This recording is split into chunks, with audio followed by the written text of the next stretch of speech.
하나님 참 감사합니다. 우리를 구원하시고 자녀 삼아주시고 한결같은 사랑으로 우리를 이끌어 주시는 거 진심으로 감사를 드립니다. 우리의 삶을 하시며 우리의 형편을 하셔서 이 모양 저 모양으로 도와주시고 또 그때마다 힘주셔서 이겨내게 하시는 거 감사합니다. 지금까지 신덕교회에서 목사님과 함께 성도들 신앙생활 잘했지만 그래도 부족한 종을 통해서 하시고 싶은 말씀이 있어서 또 격려하고 위로하고 힘주고 깨닫게 하시고 싶으셔서 이 종 보내셨사오니 주님의 뜻이 집회기간 동안 이루어지게 하옵소서. 하나님의 은혜에 감사하며 부흥회에 받을 은혜를 기대하며 또한 간절한 기도 제목들을 적어 하나님 앞에 예물을 봉헌합니다. 하나님 기쁘게 받아 주옵소서. 그 감사를 기억해 주시고 그 마음을 받아 주시고 그 기도 제목마다 응답하여 주옵소서. 그래서 거칠고 험한 이 세상이지만 살아가는 동안 예수님 때문에 이기게 하시고 성령님 때문에 기쁘게 하시고 하나님께 감사하며 살 수 있도록 도와 주옵소서. 여러 세대가 모였습니다. 하나님 마음 문을 열어주시고 하나님의 말씀이 저들 마음밭에 보물과 같은 것들 되게 하옵소서. 시간 삶의 방해가 하나님 말씀을 듣기 위하여 모이는 것을 이기지 못하도록 우리의 삶을 주관해 주시고 모이기를 힘쓰고 말씀으로 새로워지는 기회 되게 하옵소서. 하나님 우리 사랑하는 성도들에게 복을 주시어서 하늘의 은혜로 늘 기쁘게 하시고 그 마음이 평안하게 하시고 손대어 하는 일이 복을 받게 하시고 자녀 손들이 하나님의 뜻 가운데 좋은 일꾼들 되게 하옵소서. 이번 집회 동안 은혜 받게 하시고 치유도 되게 하시고 응답 받게 하옵소서. 귀한 예물 하나님이 받으시길 원하오며 예수님의 이름으로 기도하옵나이다. 아멘.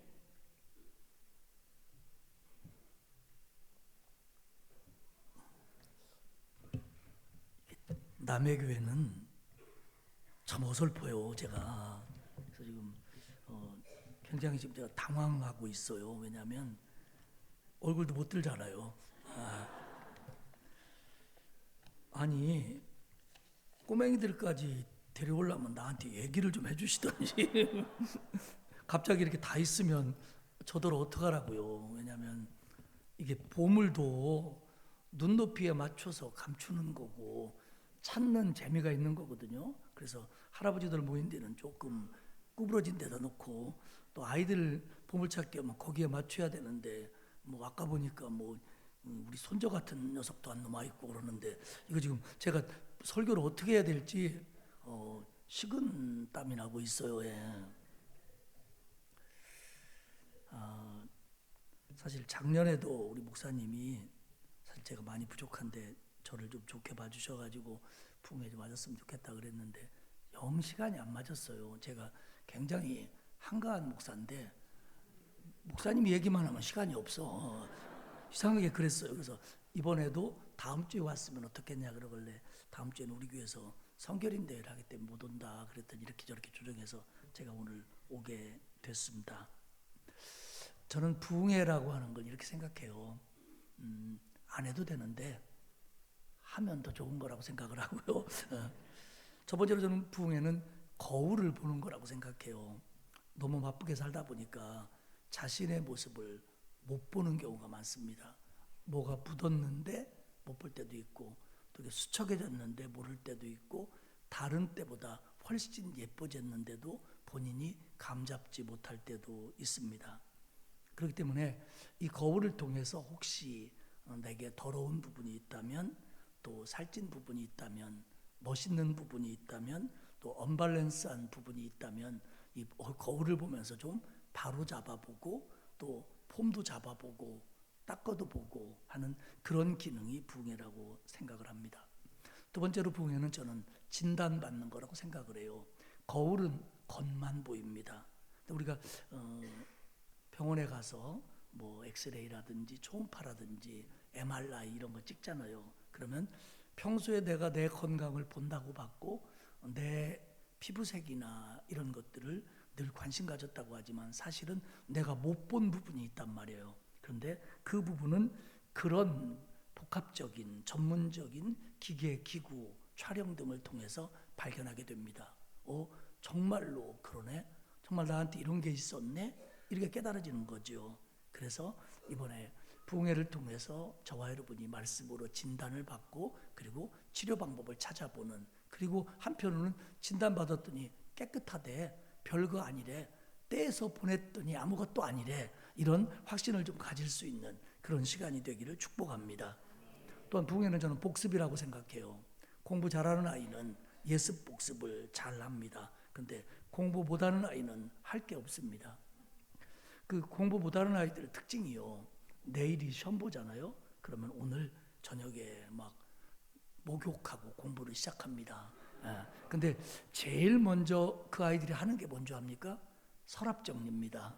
그동안 너무 정리를 안 했거든. 그래서 뭐 정리하고 다 하고 막 이러면 시간이 많이 가요. 그러면 슬슬 졸리기 시작합니다. 그러면 엄마한테 얘기하죠. 엄마, 라면 끓여줘. 엄마가 라면 갖다 바칩니다. 그거 먹으니까 더 졸려요. 그럼 어떡합니까? 엄마한테 얘기하죠. 엄마, 새벽 4시에 깨워줘. 알았다고. 4시에 엄마가 깨우죠. 일어나 봤어야죠. 자빠져 자르라고 안 일어납니다. 그리고는 6시에 일어나서 신경질 부리죠. 왜 안 깨웠냐고. 근데 공부 잘하는 아이들은 자기가 해야 될 공부, 예습, 복습 잘합니다. 제가 설교하는 거 여러분들 그럴 거예요. 뭐 우리 목사님한테 다 들은 얘기네. 맞습니다. 다 들은 얘기일 겁니다. 제가 하는 설교가 목사님 설교하고 비슷하면 두 분 다 수준이 있구나 이렇게 생각하시면 되고요. 조금 다르면 조금 다르니까 목사님이 모셔왔구나 이렇게 하시면 돼요. 그래서 말씀, 여러분 모르는 말씀 하나도 없을 겁니다. 제 설교는 굉장히 쉽습니다. 얘들한테만 빼고. 그러니까 여러분들이 설교를 들으시고 이거 복습하는 건데, 여러분 복습을 왜 해야 됩니까? 중요하니까 하는 겁니다. 아내가 남편한테 바가지 긁는 거 맨날 똑같은 얘기예요. 양말 뒤집어 까지 말라고. 그렇게도 안 고쳐지니까 또 얘기하고 또 얘기하고, 그래갖고 돌아가실 때 고쳤답니다. 그래서 여러분들이 설교를 들으면서 여러분의 신앙을 복습하시기 바랍니다. 그리고 네 번째로 부흥회는 저는 재충전이라고 생각합니다. 요즘 우리가 무슨 뭐 휴대폰이 배터리가 충전됐다고 해서 버리거나 그러지 않습니다. 왜냐하면 우리는 쉽게 배터리가 제로라고 할지라도 꼽으면 충전이 되면 얼마든지 쓸 수 있습니다. 그런데 혹시 여러분들이 신앙생활하다 표시나게 표 안 나게 지쳐 있다든지 불편하다든지 좀 뭐 힘든 일이 있다든지 좀 낙심된다든지 이럴 때 이번 집회를 통해서 재충전할 수 있기를 바랍니다. 특별히 부흥회 동안 충전을 많이 받고 싶은 분들은 설교 들을 때 손을 이렇게 가지고 콧구멍에다 끼고 이렇게 들으면 더 부흥회가 은혜된다는 말이 있기는 있어요. 근데 요새는 무선 충전도 잘 되니까 그렇게 하지 말고 그냥 무선으로 충전할 수 있기를 바랍니다. 제가요, 작년에 안식년을 한번 가졌었고 7년 전에 안식년을 가졌었는데 그게 이제 목회하면서 처음으로 가진 안식년이었어요. 또 뭐 교회도 짓고 이제 그러면서 장로님들 좀 쉬시라고 그래서 3개월 동안 한 8년 전쯤에 안식년을 가졌는데, 그때 제 아내하고 여행도 하고 그러면서 서울에 있는 시간에는 주일에는 제가 그동안 가고 싶었던 교회들을 갔어요.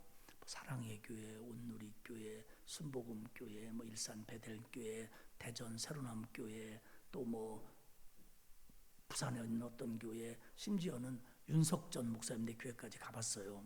근데 저는 이제 여러분이 믿지 않겠지만 거의 주일날 교회를 갔습니다. 그리고 저의 집은 교회에서 아주 가까운 곳에 늘 살았어요. 그건 제가 목회자가 되기 전부터도 어렸을 때부터 교회 옆에 살았고, 저는 교회 마당에서만 놀았고, 수요일 저녁이면 담임 목사님네 아이들이 어리기 때문에 무서워해서 목사님과 사모님은 교회 가고 나는 주일 저녁, 수요일 저녁 목사님 댁에 가서 동생들 애 봐주고 웃으면 복이 와요, 챔피언 스카우트 이런 텔레비전을 보면서 살았던 세대입니다. 그런데 제가 이제 안식년이 돼서 우리 교회에서 설교를 하지 않고 제 아내와 함께 이제 다른 교회를 가기 위해서 몇 군데를 갔습니다. 사랑의 교회를 갔는데 그해 여름에 제가 6, 7, 8을 안식년 보는데 비가 너무 많이 왔어요. 그래가지고 비가 쏟아지는데 예배 시간을 충분히 남겨놓고 갔는데 주차장이 10,000원입니다. 여러분 그 교회 올 때 주차하려면 불편하시죠? 그렇지 않나요? 여기는 주차장 텅텅 남아요? 어때요? 우리 교회는 막 주차장이 부족하니까 막 좀 우리 교회 3040은 조금 4가지가 부족해가지고 순우리말로 싸가지가 좀 그래가지고 돌다가 주차할 데 없으면 가요. 그래가지고 전화해가지고 왜 집사님 혹은 아무개 아빠 왜 오늘 주일날 교회 안 와서 주차할 데 없어 갔어요 이래요. 그래갖고 막 교회 앞에서 세웠다 딱지 끊고 막 그러는데 여러분 감사하는 건 부흥하는 교회는 다 그럽디다.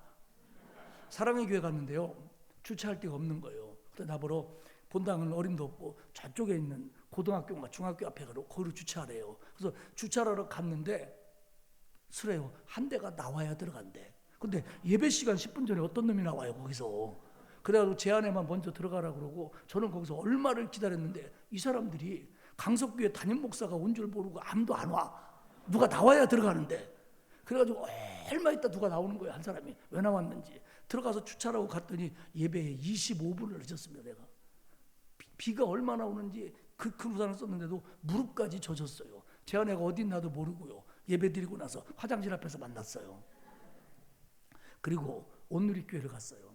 그랬더니 온누리교회 갔더니 차를 저기다 대고 그래요. 그랬더니 무슨 기찻길 옆에 어디 뭐 무슨 이촌동인지 뭐 거기다 받치 거기다 대고 거기다 주차하고 돌아오는데 얼마나 더운지 막 신경질이 나는 거예요.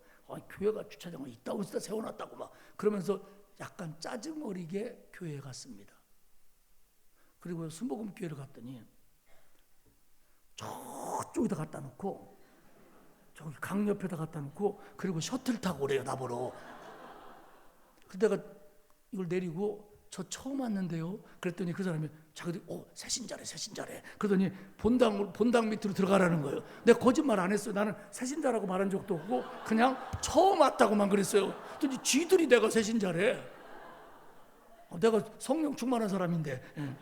그래가지고 거기다 차를 바치고 들어갔습니다. 그러면서 제가 느낀 게 뭐냐면 신자들이 교회 오는 게 이렇게 어렵구나. 나는 지금까지 신자들이 교회 오는 게 어려운 줄 몰랐어요. 왜? 우리 집분들 교회 옆에 있었으니까. 지금도 제 사택은 팍 넘어지면 교회 닿습니다. 물론 여기보다는 좀 멀지만 해.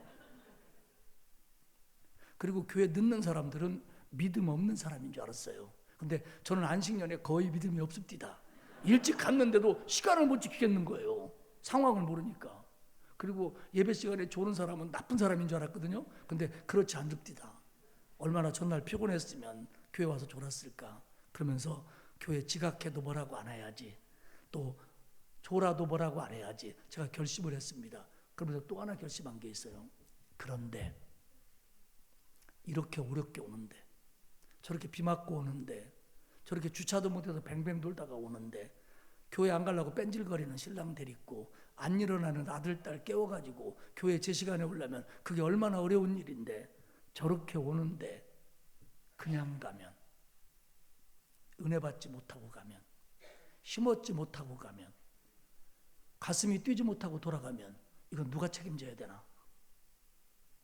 매주일 교회 오는데 매주일 저렇게 어렵게 오는데 신랑은 한 번쯤 빠지면 안 되냐고 거기 네 애비가 있냐고 애미가 있냐고 사실 애비 애미도 있지만 그러는데 그걸 다 물리치고 교회 오는데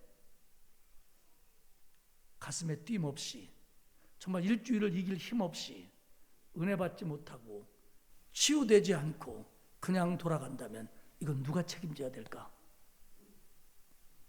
그때 이거는 목사를 포함한 예배를 이끌어가는 사람이 50% 책임져야 되고 그리고 본인이 50% 책임져야 된다는 응답을 받았습니다. 이런 걸 우리 동네에서는 갑오식기 책임이라고 그럽니다. 사랑하는 여러분, 여러분들이 어렵게 교회 오고 한평생을 교회 다니고 그리고 무슨 일이 있어도 교회부터 생각하고 무슨 결혼식을 하려도 교회부터 얘기해서 목사님 스케줄에 맞추고 그런 기간에 교회에 어떤 일이 있는지 생각하고 교회의 절기에 맞춰 움직이고, 그런데 우리 안에 기쁨이 없다면, 우리 안에 세상을 이길 힘이 없다면, 늘 교회 와서 지치기만 한다면, 다른 요일보다 주일이 더 부담스럽고 힘들기만 한다면 이건 누가 책임져야 되는 거예요? 하나님이 안 계신 것도 아닌데, 성령이 역사하지 않는 것도 아닌데 우리는 왜 교회 다니는 것이 지칠까? 그리고 그런 거 꽉 눈 감고 한 주일쯤 가져가고 놀러 가고 혹은 이런 것 저런 거 맡았다가 주님 내려놓아야겠습니다. 나는 이해 안 가는 게 이맘때 되면 교회에 내려놓는 사람이 무지하게 많아요. 뭐냐? 목사님 제 구역장 내려놓겠습니다. 여러분 그건 내려놓는 게 아니야. 그만두는 거예요. 내려놓긴 뭘 내려놔요.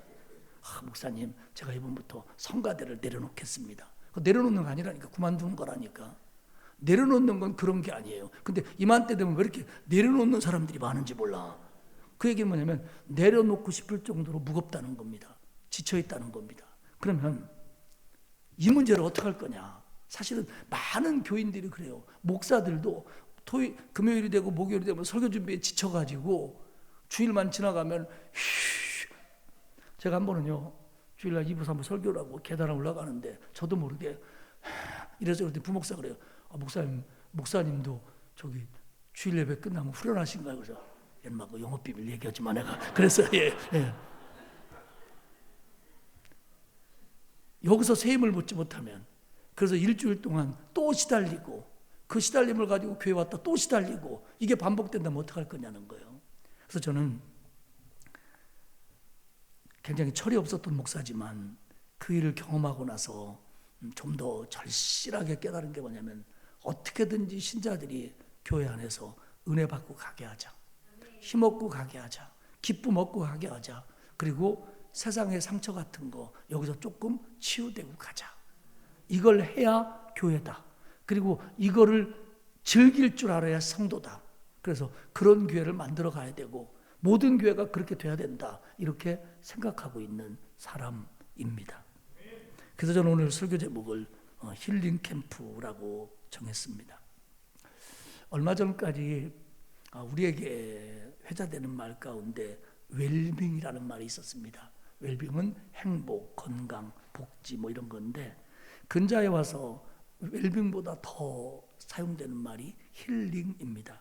힐링의 사전적인 의미는 치유, 치료입니다. 그러니까 마음의 상처나 스트레스로 손상된 감정, 마음 이런 걸 치유해서 평안한 상태로 삶을 만들어가는 걸 힐링이라고 합니다. 그런데 우리는 이 힐링을 너무 잘 못 쓰고 있어요. 여자친구 2명하고 여자친구 서너 집 만나서 커피 한 잔 먹고 빵 먹고 수다 잔뜩 들고 신랑용 시크하고 그럼 나가면 오늘 힐링 됐어. 너무 좋아. 이게 힐링인 줄 압니다. 근데 가면 뭐합니까? 집구석에 가면 똑같은 걸. 얼마 전에 저한테 메일이 하나 왔어요. 당신을 강원도에 있는 힐링 리조트로 초대한다고. 거기 오면 참 모든 게 힐링될 거다. 야, 나는 강원도에 힐링 리조트가 생겼는가 보다. 그랬더니 아니에요. 옛날에 있던 리조트 그대로인데 사기쳐가지고 그렇게 보낸 거예요. 그래서 그런 얘기를 내가 했더니 우리 여전사님이 그래요. 목사님, 우리 동네에는요 힐링 미용실도 있어요. 그러길래 내가 훌렁 미용실 아니고 옛날에 아주 오래전에 공중파 프로그램 중에 힐링 캠프라는 프로그램이 있었습니다. 김재동, 성유리 이런 사람들이 이경규 공동 MC를 보면서 연예인, 스포츠인 그리고 유명인 이런 사람들을 1명 혹은 2명 불러다가 이야기하게 하고 대화하면서 이야기를 하는 게스트도 이끌어가는 MC도 보고 있는 우리들도 눈물을 흘렸던 그런 아주 굉장히 좋은 프로그램이 있었습니다. 월요일날 저녁 늦게 했어요. 근데 오래 하지 않고 없어지더라고요. 근데 정말 그들이 자기 얘기를 하면서 자기가 치유되는 거예요. 그 얘기를 들으면서 MC들이 눈물을 흘려요. 저는 그걸 꼭 보면서 야, 사람이 저렇게 마음이 치유되는구나 그런 것들을 느꼈습니다. 근데 저는 오늘 본문 갈릴리에서 예수님과 베드로와 제자들이 만나 그들에게 새로운 사명감을 주고 그들을 새롭게 하신 이것이 갈릴리 힐링 캠프라고 부르고 싶습니다. 본문의 내용은 그렇습니다. 예수님이 십자가에 달려 돌아가셨습니다. 그리고 사흘 만에 부활하셨습니다. 그리고 부활하신 예수님은 제자들에게 나타나셨습니다. 그 제자들은 주님을 부인했거나 주님이 십자가에 달릴 때 도망치고 숨었던 사람들입니다. 그 제자들이 마리아를 통해서 예수님이 부활하셨고 마리아에게 나타나셨다라는 얘기를 들었지만 복음서를 종합해 보면 그들은 예루살렘 어떤 집에 문을 꼭 잠가 두고 숨어 있었습니다. 그런데 예수님이 그곳에 찾아오셨습니다. 그러면서 평강이 있을지어다 하시면서 손에 못자국과 옆구리에 창자국을 보여주셨습니다. 그때 도마는 없었습니다. 그리고는 8일 후에 도마가 있을 때 다시 그 집에 호련듯이 나타나셔서 도마야 이래도 나를 못 믿겠냐? 라고 말씀하셨습니다. 그때 도마는 아니요 믿습니다. 나의 주님이십니다. 이야기했습니다. 적어도 베드로를 포함한 제자들은 2번 이상 부활하신 예수님을 직접 가까이에서 만났습니다. 그런데 그들은 그 후 웬일인지 베드로를 포함한 많은 제자들이 갈릴리로 돌아갑니다. 오늘 3절에 보면 베드로는 나는 물고기나 잡아야겠다라고 배에 오릅니다. 다른 제자들도 동조해서 함께 배에 올라 그물을 던졌는데 그날 한 마리도 잡지 못합니다. 그때 예수님이 그들에게 찾아오셔서 베드로와 제자들을 다시 한번 고기 잡게 하심으로 그리고 베드로에게 질문하고 대화하심으로 베드로와 제자들에게 다시 한번 전도자의 길을 그리고 제자의 삶을 시작할 수 있도록 해주셨다라는 것이 오늘 본문입니다. 저는 이 사건을 힐링 캠프라고 부르고 싶습니다. 베드로와 다른 제자들을 만나셔서 그들의 마음을 치유하시고 손상되고 상한 마음과 자존감을 회복시켜 주셔서 다시 제자의 자리로 다시 복음 전도자의 자리로 오도록 만들어 주신 이 일, 그것이 예수님이 그들을 힐링시켰다라고 믿고 싶습니다. 예루살렘에 있었던 제자들이 갈릴리로 갑니다. 예루살렘의 어떤 집에서 일주일 간격으로 적어도 2번 이상 예수님을 만나본 그들이 갈릴리로 갔습니다. 부활하신 예수님을 뵙고 기뻤고 놀라웠고 확인했던 그들이 너희들이 누구의 죄든지 사하면 사할 것이고 그대로 두면 그대로 있을 것이다 라고 말씀하시면서 다시 사명을 주는 것도 느꼈습니다. 그런데 그들은 갈릴리로 돌아갑니다. 왜 갔을까요? 그들은 갈릴리로 왜 간 걸까요? 이렇게 해석할 수 있습니다. 마태복음 28장에 보면 안식일 다음 날 막달라 마리아와 다른 마리아가 예수님의 무덤에 갑니다. 예수님의 시체는 보이지 않았고 한 천사가 여자들에게 얘기합니다. 무서워 말라. 십자가에 못 박힌 예수는 이 무덤에 있지 않다. 그가 말씀하셨던 대로 살아났다. 가서 제자들에게 말해줘라. 예수님이 살아나셨고 너희보다 먼저 갈릴리로 가시나니 거기서 너희들은 그를 만날 거다 라는 기록이 마태복음 28장에 분명히 있습니다. 그러니까 제자들은 그때 마리아와 다른 여인들이 예수님을 만났고 그때 주의 사자가 갈릴리로 가라, 거기서 주님을 제대로 만날 수 있을 거다 라는 말을 마음에 새기고 믿고 갈릴리로 갔을 거다 라고 보편적으로 생각합니다. 그런데 이렇게 해석하기에는, 그냥 이렇게 쉽게 생각하기에는 많은 의문들이 생깁니다. 첫 번째, 아니 부활하신 예수님을 만나러 갈릴리로 갔다면 예수님만 기다려야지 왜 그들은 버린 그물을 다시 잡고 고기를 잡으려 했느냐 하는 겁니다. 뭐 예수님 기다리다가 무료하니까 옛날에 했던 거니까 한번 해봤지 뭐, 이렇게 하기에는 이게 쉬운 문제가 아닙니다. 왜냐하면 3년 전 그곳에서 그들이 예수님을 만났을 때 얘들아 나를 따라오너라, 내가 너희를 사람 낚는 어부가 되게 하리라 라는 말씀에 그들이 가슴 설레이며 감동을 받고 결단해서 제일 먼저 했던 일이 그물을 던진 일입니다. 그물을 버린 일입니다. 그렇기 때문에 그들이 그물을 버리고 그물을 다시 잡았다고 하는 것은 그냥 심심해서 낚시질 한번 했다고 하는 완전히 다른 얘기입니다. 결국 그들에게 있어서 그물을 버리고 배를 버리고 가족을 두려했다는 건 예수님을 만나 따르겠다고 하는 결단의 상징이었습니다. 그런데 그들은 그물을 잡습니다.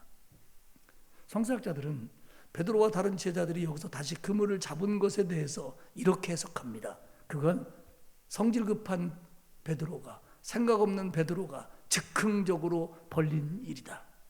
맥두엘이라는 사람은 아니다. 그 이상의 의미다. 이건 베드로가 이전의 삶으로 돌아가겠다고 하는 결단이고 삶에 안주하겠다는 표시다.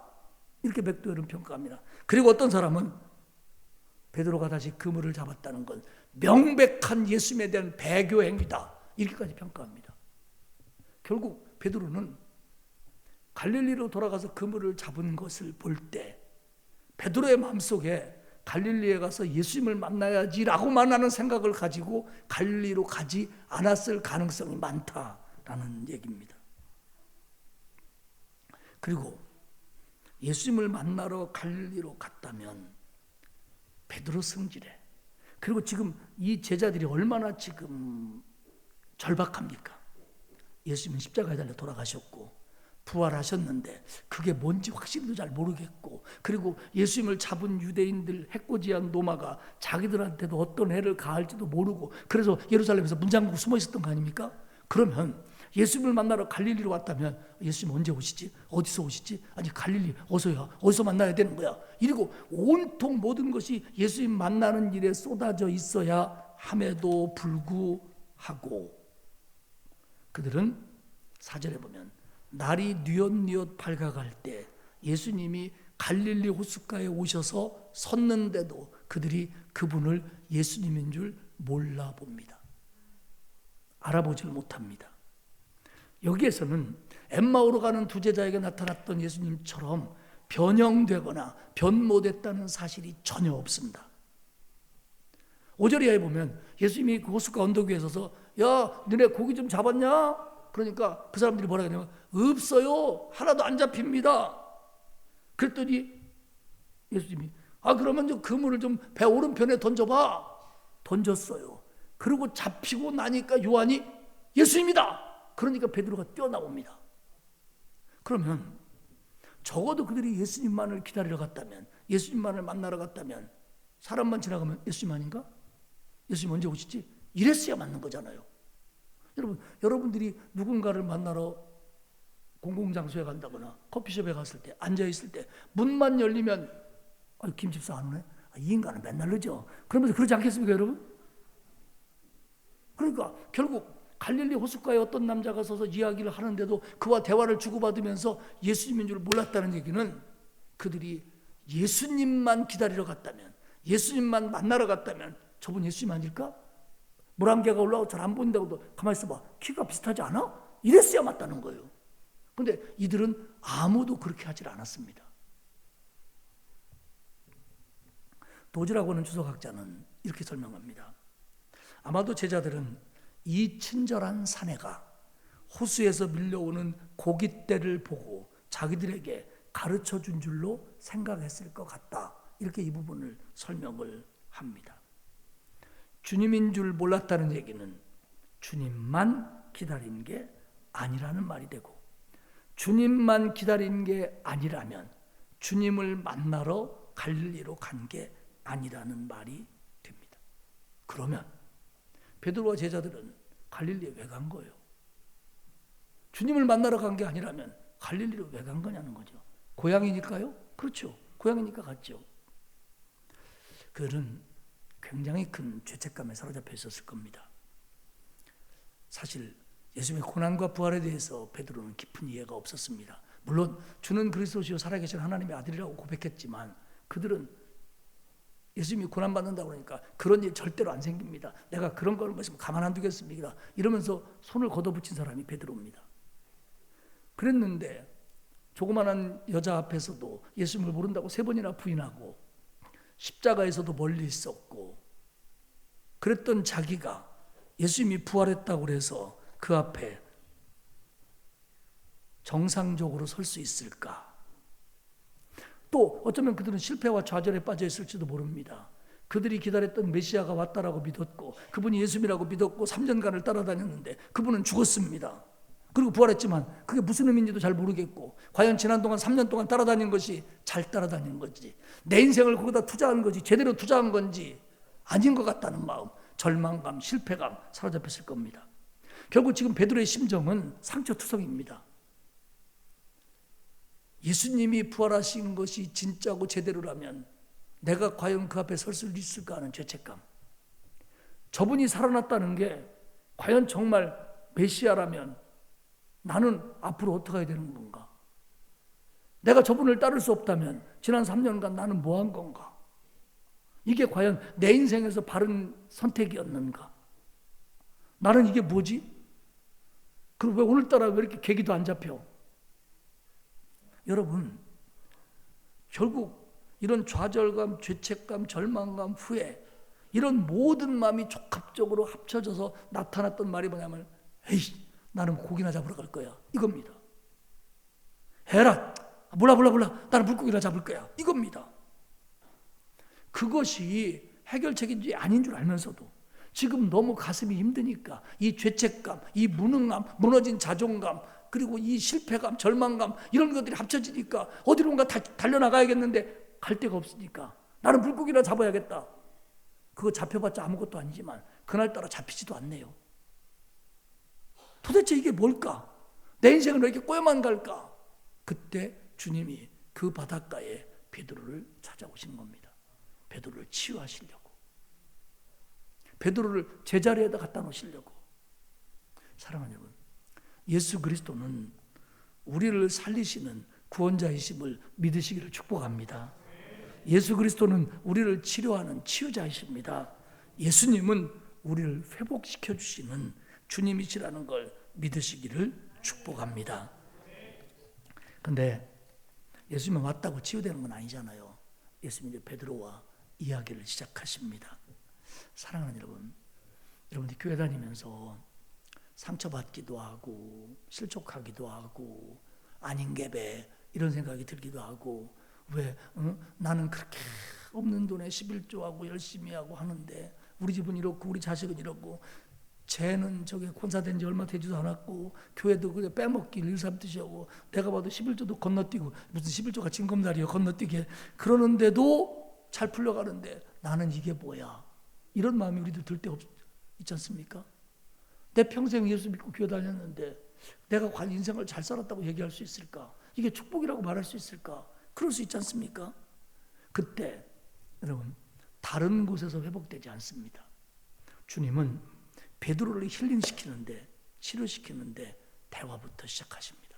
사랑하는 여러분, 하나님은 맨 먼저 여러분을 치유하실 때 말씀으로 치유한다는 걸 믿으시기를 축복합니다. 안 하던 일 막 더 열심히 하고 막 거기다가 미친 듯이 빠져든다고 해서 내가 치유되는 게 아닙니다. 결국 그런 과정을 통해서 주님의 말씀이 내게 들릴 때 치유된다는 걸 믿으시기를 축복합니다. 주님이 뭐라고 하셨냐면요. 따라합시다. 본질을 회복해라. 본질을 회복해라. 15절에서 예수님 베드로에게 묻습니다. 요한의 아들 시몬아, 네가 이 사람들보다 나를 더 사랑하냐? 예, 주님, 내가 주님을 사랑하는 줄 아시나다. 그래? 그렇다면 내 양을 먹여라. 그러면서 내가 나를 사랑하느냐, 내가 나를 사랑하냐, 내가 나를 사랑하냐 3번을 물으셨고 내 어린 양을 먹여라, 내 양을 치라, 내 양을 먹이라 3번이나 당부하십니다. 무슨 의미입니까? 여러분, 성도의 본질이 뭡니까? 성도의 본질이 뭡니까? 주님을 사랑하는 겁니다. 그러면 제자의 본질은 뭡니까? 양을 치는 겁니다. 너는 지금 네가 왜 이러고 있는가를 한번 생각해봐라. 지금 베드로는 주님을 따라 나서고 그물을 버렸을 때의 마음을 놓쳤어요. 예수님 따라다니면서 막 기적 일으키고 치유하고 5,000명을 먹이시고 그들이 예수님을 왕으로 삼으려고 할 때 베드로는 뒤에서 다른 사람들과 뭐라고 그랬어요? 야, 누가 넘버 2야 우리? 넘버 3가 누구야? 이랬잖아요. 예수님이 십자가의 고난을 예고한 다음에도 그들은 누가 큰지 서로 다퉜어요. 야, 이번 예수님이 예루살렘에 가면 넘버2는 나야. 너네들 땀만 먹지 마. 이렇게 한 거예요. 그러니까 이들이 지금 본질을 놓친 거예요. 예수 믿고 구원받은 사람들의 본질은 가장 중요한 게 예수님을 사랑하는 거예요. 예수님을 사랑하는 거예요. 그리고 성숙해져가는 그리스도인의 본질은 뭐냐면 다른 사람을 기르는 거예요. 다른 사람을 더 좋은 신앙인 되도록, 그게 교회 학교 아이들, 구역 식구들, 우리 가족이든 간에 그들이 더 좋은 신앙이 되도록 하는 거예요. 근데 가끔 보면 교회 오래 다니고 교회에서 기득권을 갖고 교회에서 좀 말빨이나 좀 쓰는 사람들은 교회의 방향과 생각들이 내가 원하는 대로 돼야 된다고 생각해요. 아닙니다. 그 사람들이 원하는 쪽으로 가야지요. 아직도 믿음 약한 세대, 어린 세대들, 그들로 가지. 왜? 우리 그 본질이 뭐냐면 내 양을 먹이라고 했죠. 주님의 양을 먹이는 게 우리 할 일이에요. 그러면 신자가 주님을 사랑하고 주의 양을 먹이는 일에 충실하면 뭐 서운하고 섭섭하고 뭐 시험 들고 뭐 쟤는 왜 그러고 목사님은 어쩌고 이런 것들로부터 자유로워질 수 있어요. 본질에 충실하면 되니까. 근데 목사인 저도 그렇고 교인들도 그렇고 이 본질을 놓칠 때가 얼마나 많은지 몰라요. 본질을 놓치면 병듭니다, 여러분. 베드로야, 너 내 제자지. 너 나 믿고 구원받은 거 알지. 내가 메시아라는 거 내가 고백했지. 그러면 성도의 본질이 뭔 줄 아냐? 나 사랑하는 거야. 너 내 제자지. 제자의 본질이 뭔 줄 알아? 다른 사람 기르는 거야. 양을 먹이는 거야. 힘들어도 나 사랑하는 마음으로 참아. 그리고 너보다도 다른 사람 생각해. 그게 네 사명이야. 그리고 그거 하면 너는 네가 제자로서 자존감이 세워지고, 그리고 내 마음이 치유되고, 네가 죄책감이나 절망감이나 실패감에 사로잡히지 않아. 그러니까 너는 내 길을 따라와. 그러면서 베드로를 치유시키는 거예요. 여러분, 이 본질하고 비본질하고 놓치면 안 돼요. 어떤 사람이요, 시내버스를 탔습니다. 여름이었습니다. 앞으로 타잖아요. 근데 그날따라 더우니까 그 골고다표 샌들이라고 불리우는 거, 샌들 알죠? 양말 안 신고 발가락 쑥 나오는 거, 그걸 신고 탔어요. 탔는데 갑자기 차가 출발합니다. 그러면 사람이 어떻게 되죠? 뒤로 가요? 앞으로 가요? 뒤로 가죠. 이게 뉴턴의 운동의 법칙입니다. 정지하고 있는 물체는 끝까지 정리하고 싶어하고, 움직이고 싶어하는 물체는 끝까지 움직이고 싶어합니다. 그래서 섰다가 얘가 가니까 자기는 정지하려고 하니까 뒤로 가는 거예요. 어이구, 넘어갔네. 네. 그리고 뒤로 갔는데 다음에 어떤 여자가 타더니 다음 정거장에 똑같은 방법으로 뒤로 오는 거예요. 그러더니 자기 발가락을 밟았어요. 그것도 10cm짜리 킬 힐로. 얼마나 아파요. 이 여자가 눈깔이 없냐 이게. 그러더니 여자가 그러는 거예요. 아니, 아저씨는 신발에도 눈깔이 있어요? 아니, 이 여자가 어디다 대고, 아니 왜 반말해요? 내 반말 못해. 네가 반말해. 너 몇 살이야? 몇 살이야? 믿을까? 갔어요. 여자가 2살 많더랴. 그리고 남자가 사과했대요. 아, 미안합니다, 누님, 잘못했습니다. 그리고 내려갔고, 내가 뭐 잘못한 거지. 결국 발을 밟은 거라고는 본질은 놓치고, 반말한 거 가지고 누가 나이 먹었냐 그것만 따지다가 이상하게 근데 왜 발이 아프지 이러면서 집에 갔답니다. 이게 본질입니다. 여러분, 우리가 정말 교회 와서 힘없고 싶습니까? 한 주간의 삶 속에서 치유되고 싶습니까? 그리고 정말로 그리스도인다운 그리스도인 되고 싶습니까? 본질에 충실하십시오. 저는 그럽니다. 어떤 사람이 교사인데 자기가 교사하는 것과 예배 드리는 것을 병행할 수 없다면 저는 교사 그만두라고 합니다. 왜? 당신은 예배 드리는 게 먼저라고, 본질이라고. 식당 봉사하면서 막 사람들이 식당 봉사하는 날은요, 막 주일날 예배도 안 드리고 막 11시 예배 드리고 식당 봉사를 하면 9시에 와야 되는데 안 오고 중간에 어중뛰게 와가지고 예배도 제대로 안 드리고 식당도 제대로 못 오고 그러면 그래요. 제가 권사님 오늘 예배 드렸어요. 아이고 목사님. 그러면 식당 봉사를 빠지더라도 예배를 드리세요. 제가 그럽니다. 그러면 이게 본질이에요. 예배를 드리고 식당 봉사를 하면 짜증이 안 나지만요, 예배를 못 드리고 식당 봉사하면 더 짜증나요. 예배까지 안 드리고 이거 하고 있는데 여전도 회장이 나한테 뭐라 했어. 더 짜증나는 거예요. 여러분, 본질을 놓치면 안 되는 거예요. 신자의 본질이 뭐예요? 예배드리고 은혜 받고 힘없고 봉사하고 기도하는 거잖아. 이게 중요하지. 무슨 누가 어디 섰네, 누가 뭐하네, 목사님이 누구를 더 이뻐하네. 목사님이 뭘 누굴 이뻐요? 이뻐하기는 어쩔 수 없이 이뻐하는 거지. 사랑하는 여러분, 본질에 충실할 때 중요합니다. 저희 교회가 건축을 한 지 10년 됐어요. 근데 아마 성결교회 중에서 우리 교회처럼 위치가 좋은 데가 드물 거예요. 신덕교도 위치가 참 좋은데 저희들 정말 위치가 좋아요. 이렇게 6차선 거리에 전철역 가깝고 뒤에는 2,500세대 아파트가 있고 옆에는 공원이 있고 그 공원이 우리 건 줄 알아요 다.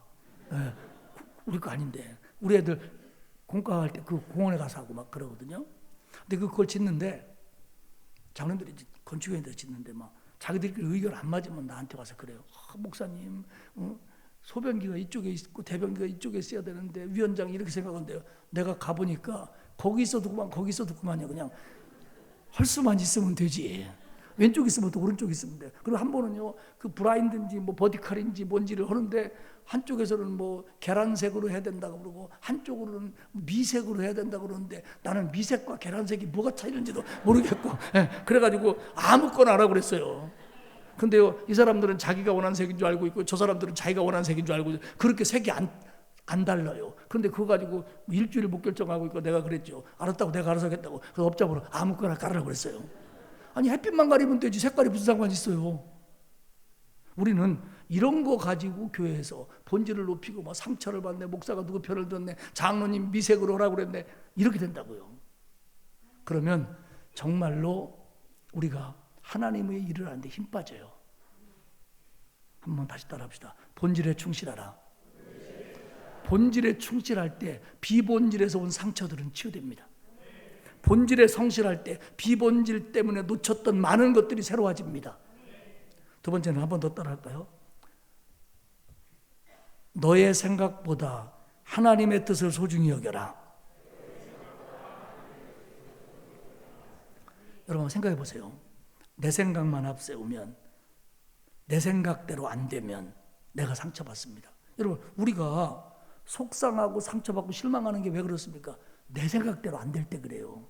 아니 우리 아들이 우리 딸이 공부를 잘해가고 똑똑하고 이만한 대학 갔으면 좋겠는데 그대로 안 되면 내가 어떻게 해요? 아이고 저놈의 새끼 때문에 저한테 그래요. 아우 걔가요 공부를 그만 안 해요. 누구 닮았나 모르겠네요. 나는 아는데 본인은 몰라 누구 닮았는지 나는 알아. 딱 보니까 누구 닮았는지 알겠어요. 근데 걔를 20년 기를 자기 엄마하고 아빠는 누구 닮았는지 몰라. 저는 아는데. 여러분 내가 원하는 대로 안 되니까 실망하는 거예요. 내가 원하는 대로 안 될까 봐 걱정하는 거예요. 우리는 너무 내가 원하는 거에 사로잡혀 있어요. 남편도 아내도 부모도 자식도 목사님도 교회도 내가 생각한 대로 되길 바라요. 근데 이대로 안 되는 겁니다. 베드로도 생각이 있었어요. 베드로 생각은 뭐예요? 메시아는 안 죽는 거예요.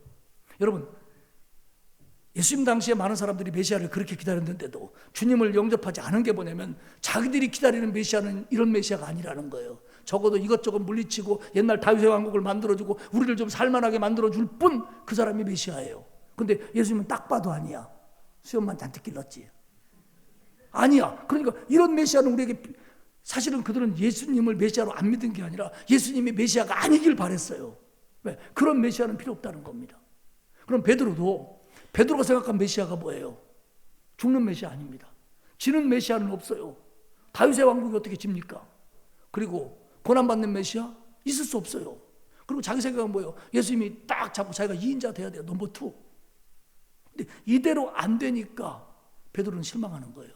그러니까 부인하는 거예요. 그러니까 따라가지 못하는 거예요. 그러니까 갈릴리를 도망가는 거예요. 18절 이하에 보면 얘기합니다. 베드로야, 지금까지는 네가 원하는 대로 살았지만 이제는 네가 원하는 대로 살지 못할 거야.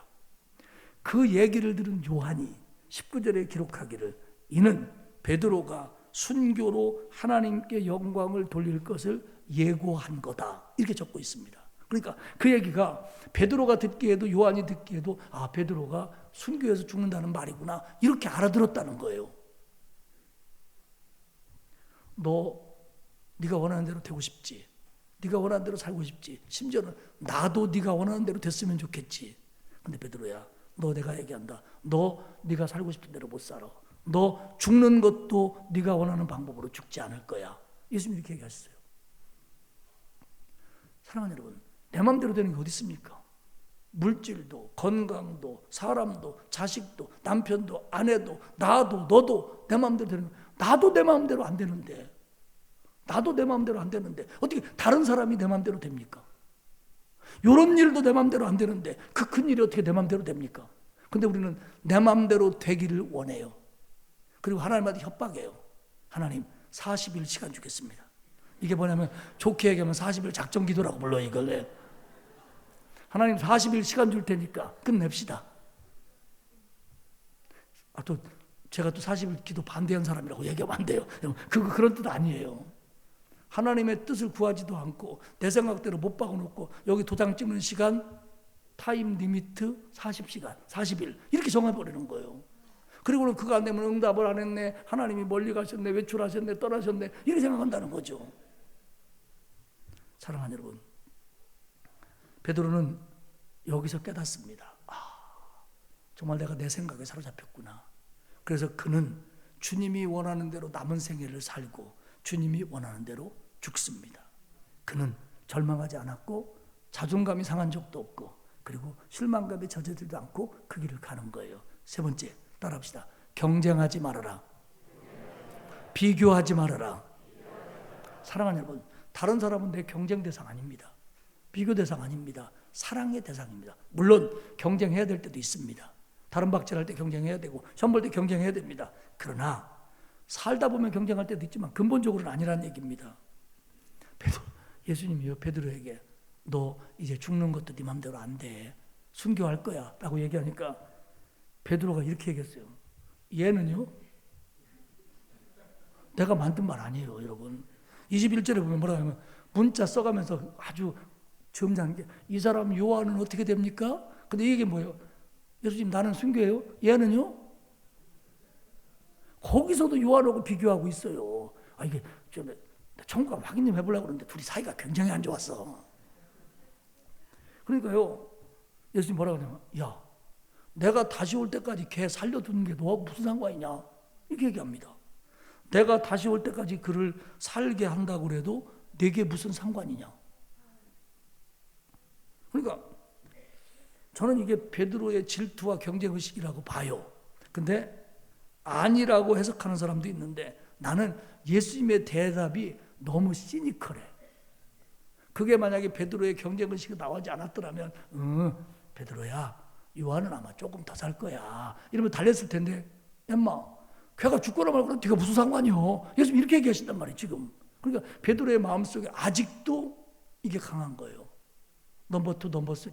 왜냐하면 이 세베대의 아들들은 엄마 바람이 셌거든. 베드로는 그냥 맨땅이고 그런 게 있는 거예요 지금. 사랑하는 여러분, 우리가 너무 비교의식, 너무 경쟁의식 가지고 있어요. 어떤 권사님이 그렇게 살아가지고 서울 올라와가지고 막 맨주먹으로 살아가지고 막 뭐 넣고 붓고 막 해가지고 조그마한 아파트를 하나 샀어요. 28평이라나 9평이라나 너무 좋은 거야. 난생 자기 집 처음 가졌어요. 그래서 막 교구 목사님, 전사님, 담임 목사님 모셔다가 막 밥하고 뭐 요새는 다 바깥에서 사준다는데 어떻게 그러냐고 그러면서 집에서 해드리고 막 이래가지고 너무너무 좋았어요. 그런데 며칠 있다가 동창회 가 보인대요. 근데 지금까지 한 번도 안 나갔어. 쪽팔려갖고. 근데 이번에는 집도 샀겠다. 그래서 나갔네. 갔더니 그날따라 집 큰 것들만 왔네. 자기는 얘기도 못 꺼내겠는 거야. 자기들 얘기하는데 보니까 뭐 몇 평 신랑이 어디고 잘 나가고 애들이 유학 가고 뭐하고. 그러니까 자기는 얘기도 못하고 집에 오는데 갑자기 집구석이 이렇게 좁아. 그렇게 좋았던 집이, 그렇게 수고했다고 막 뽀뽀를 막 이마부터 막 턱주가리까지 해줬던 신랑이 왜 이렇게 무능해 보여 그냥. 그래가지고 막 성질 부리고 막 그래갖고 남편이 그랬잖아요. 왜 그러냐고, 당신 기분이 왜 그러냐고. 그랬더니 동창회 갔다 왜 그러냐고 그랬더니 그 여자가 헌대로 얘기할게요. 집 큰 년들만 왔어. 집 큰 년들만 왔대요. 아니 거기 안 나갔더라면 굉장히 행복할 뻔했는데 거기 갔다 오니까 자기가 행복하지 않은 거예요. 거기 안 갔더라면 자기 집이 정말 궁궐 같았을 텐데 거기 갔다 오니까 자기 집구석이 너무 좁아 보이는 거예요. 왜? 뭐가 바뀐 거예요? 평수가 바뀌었어요? 신랑이 바뀌었어요? 농이 바뀌었어요? 아닙니다. 마음이 바뀐 거예요. 왜? 비교하다 보니까.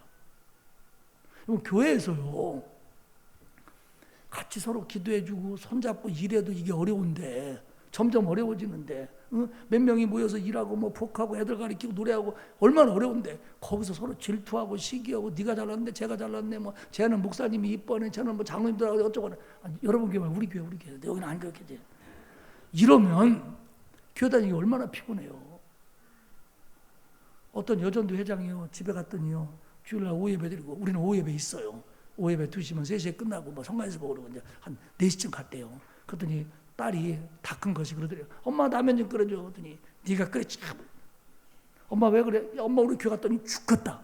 아침부터 가가지고 성가대하고 밥하고 원래하고 오예배 드리고 성가대하고 죽겠다 야. 그러더니 딸이 딱 생각했지. 아, 여전도 회장 되면 죽는 거구나.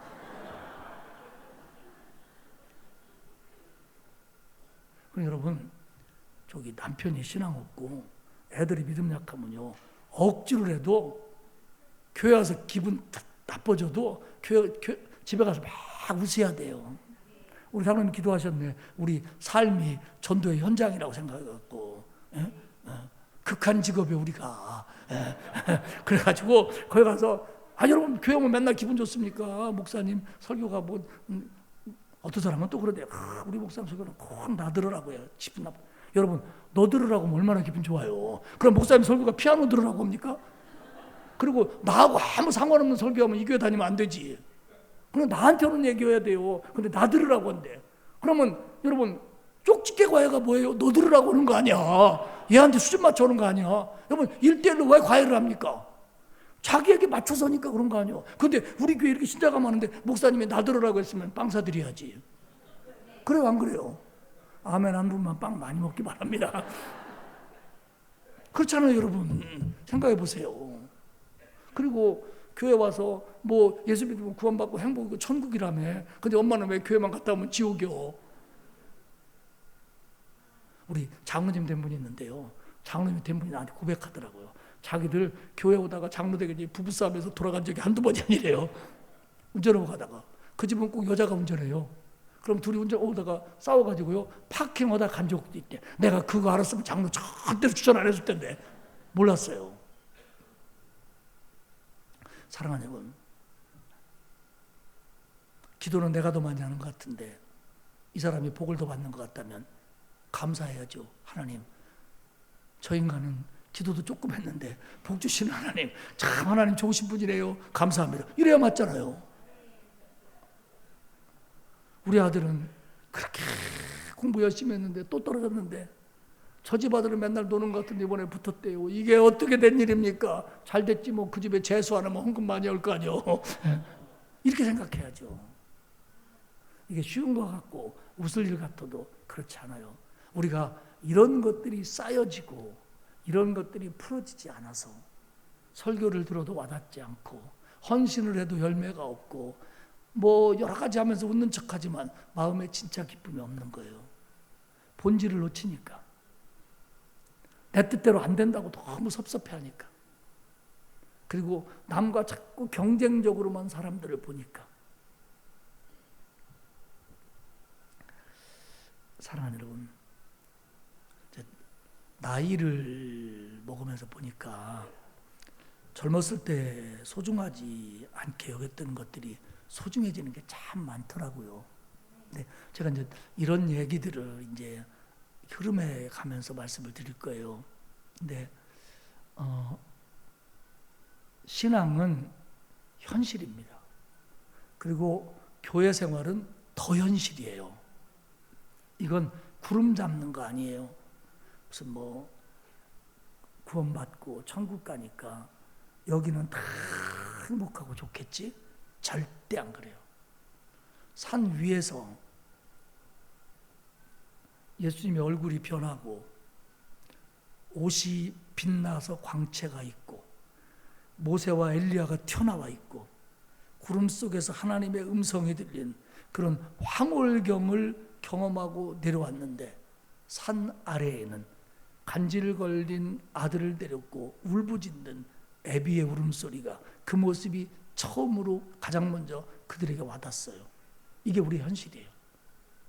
우리가 살아가는 곳은 부대끼는 곳이에요.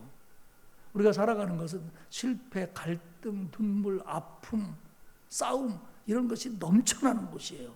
그러면 여기서 우리가 제대로 살아가려면 우리의 신앙이 바른 신앙, 힘 있는 신앙이 되어야 될 줄로 믿습니다.